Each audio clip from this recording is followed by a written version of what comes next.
sóng gió cuộc đời. Nào biết đâu sớm mai liệu bình yên có tới. Âu lo chạy theo những ánh sao đêm, ngày cứ trôi chớp mắt thành phố đã sáng đèn. Ta cứ lặng lẽ chạy thật mau, yêu thương chẳng nói kịp thành câu, biết đâu liệu mai còn thấy nhau. Thức giấc để anh còn được thấy ánh mắt của em nhẹ nhìn anh, đôi tay này sẽ không xa rời. Tạm gác hết những âu lo, lại cùng anh bước trên con đường. Ta sẽ không quay đầu để rồi phải tiếc nuối những chuyện cũ đã qua. Giữ trái tim luôn yên bình và quên hết những âu phiền vấn vương. Cuộc đời này được bao lần đôi yêu, anh biết nơi để quay về, em biết nơi phải đi. Anh biết chỗ chu chân dọc đường để tránh cơn mưa đến mỗi chiều. Ta biết trao nhau ân cần, biết mỗi khi vui buồn có nhau. Thời gian để ta trưởng thành với nhau.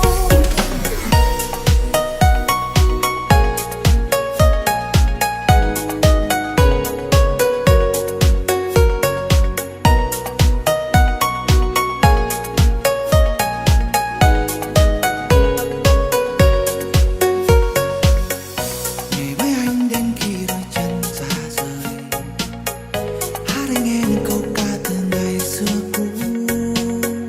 Thì thầm khẽ anh nghe em vẫn còn bao niềm mơ, ôm lấy anh nghe mưa đầu mùa ghé trời. Mà sẽ không thấy nhau như một đời cô đơn quá. Chiều hôm ấy bỗng nhiên đã xanh khi em khẽ cười. Một ngày anh biết hết nguyên do của những yên vui trong đời. Ngày ngày xin kiếp kia đôi ta trở lại với nhau. Tạm gác hết những âu lo, lại cùng anh bước trên con đường. Ta sẽ không quay đầu để rồi phải tiếc nuối những chuyện cũ đã qua. Giữ trái tim luôn yên bình và quên hết những âu phiền vấn vương. Cuộc đời này được bao lần đôi yêu, anh biết nơi để quay về, em biết nơi phải đi. Anh biết chỗ chu chân dọc đường để tránh cơn mưa đến mỗi chiều. Ta biết trao nhau ân cần, biết mỗi khi vui buồn có nhau. Thời gian để ta trưởng thành với nhau. Vất vả anh dập để che chở cho em. What's the point là a man cho em. Từng đi lạc ở trong thế giới điên rồ ngoài kia và tình yêu em cho anh ngày ấy đã mang anh về bên em. Yêu em như a fast kid love game, nhắm mắt cảm nhận tình yêu tan dừng ngoài trên môi khi em hôn môi anh đẩy nhau.